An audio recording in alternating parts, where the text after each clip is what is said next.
আমাদের প্রত্যেক প্রাণীর জন্যই অবধারিত।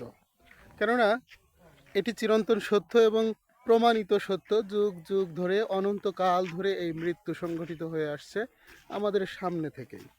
আমাদের মধ্য থেকে হারিয়ে যাচ্ছে অসংখ্য মানুষ প্রতিনিয়ত।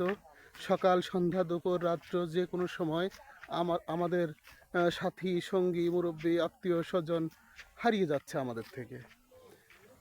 তেমনি পবিত্র কোরআনে কারিমের মধ্যেও বলা হয়েছে যে প্রত্যেক প্রাণী মৃত্যুর স্বাদ গ্রহণ করবে। কুল্লু নাফসিং যায়িকাতুল মউত। এরকমভাবে আজকে আমরা তারই ধারাবাহিকতায় এসেছি আমবাড়িয়া গোরস্থানে।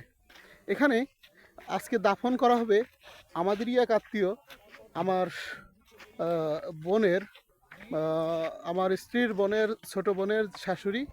তিনি ইন্তেকাল করেছেন। আমরা এসেছি কুষ্টিয়ার খোকসা উপজেলার আমবাড়িয়ায়। আজকে তারই জানাজা হবে। আসরের নামাজ অন্তে আমরা গোরস্থানের দিকে অগ্রসর হচ্ছি। সেখানেই জানাজা করবার মতো একটি স্থল আছে, সেখানে জানাজা হবে। আমরা সেখানেই এসেছি।